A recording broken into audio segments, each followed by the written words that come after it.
Assalamualaikum warahmatullahi wabarakatuh.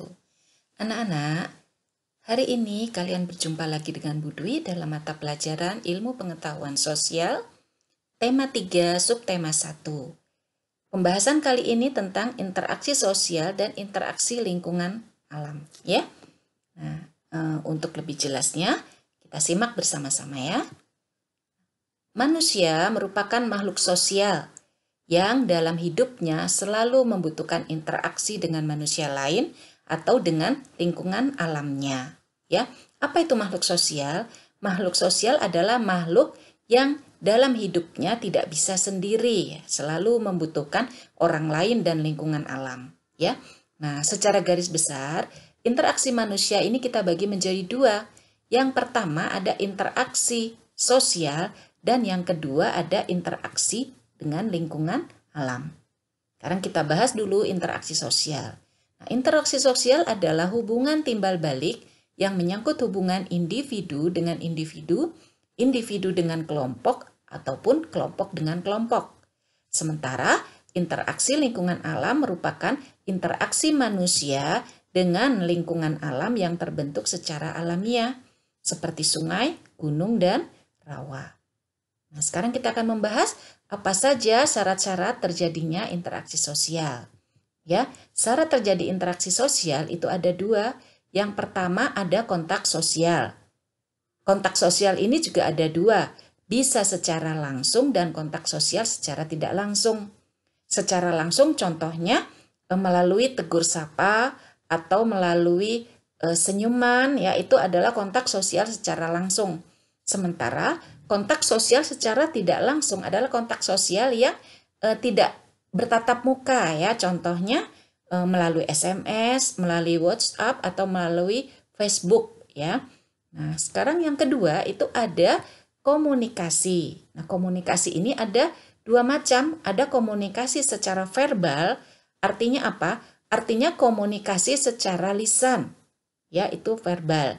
Sementara ada komunikasi nonverbal. Komunikasi nonverbal biasanya dilakukan dengan melalui tulisan atau melalui bahasa isyarat. Ya. Kemudian yang kedua ada ciri-ciri interaksi sosial. Apa saja ciri-ciri interaksi sosial? Yang pertama itu ada jumlah pelaku interaksi sosial harus lebih dari satu orang. Minimal itu 2 orang, ya. Nah, kemudian yang kedua terjadi komunikasi melalui kontak sosial, bisa secara langsung maupun secara tidak langsung. Ya, kemudian yang ketiga, ada maksud dan tujuan yang jelas. Contohnya, seorang guru yang sedang menjelaskan pelajaran di depan kelas.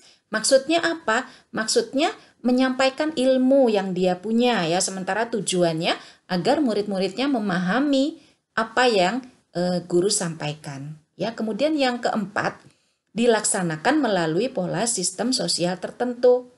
Apa pola sistem sosial tertentu?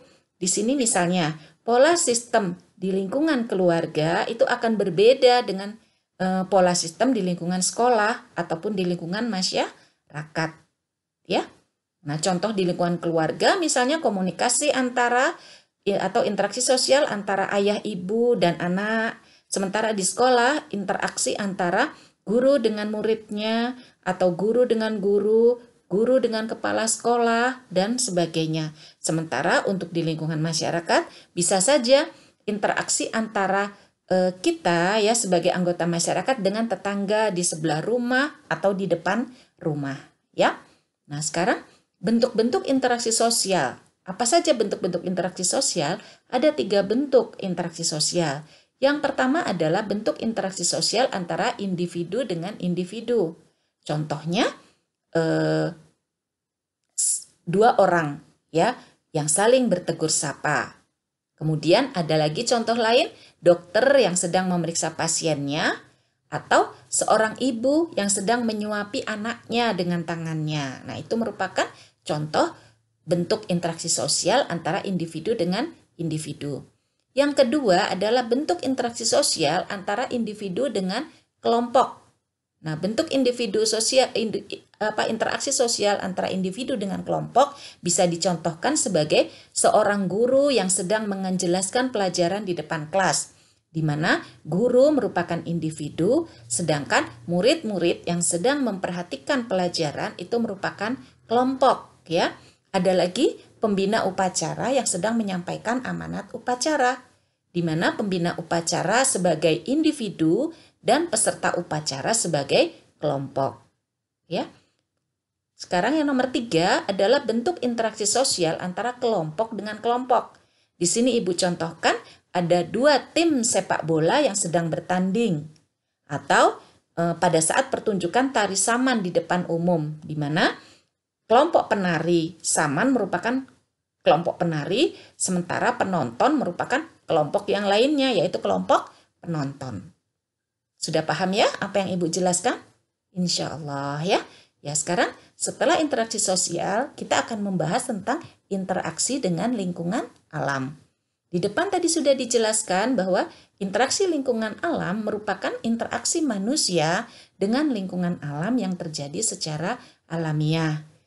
Contohnya di sini ada seorang petani yang sedang mengolah tanahnya atau sedang menanam tanaman, yaitu merupakan interaksi manusia dengan lingkungan, atau seorang nelayan yang sedang mencari ikan di laut. Bisa juga seorang penambang pasir yang sedang menambang pasir di sungai untuk memenuhi kebutuhan hidupnya, ya. Kemudian ada yang berikutnya, ada orang-orang tertentu yang mengambil kayu hasil hutan untuk dijual atau untuk dijadikan bahan bangunan, kerajinan tangan, ya, patung dan sebagainya. Nah, demikianlah penjelasan Ibu tentang interaksi sosial dan interaksi lingkungan alam. Semoga bisa bermanfaat bagi kalian dan kalian bisa memahaminya dengan baik, ya. Ya, Ibu akhiri. Wassalamualaikum warahmatullahi wabarakatuh. Jazakumullah khairan kasih.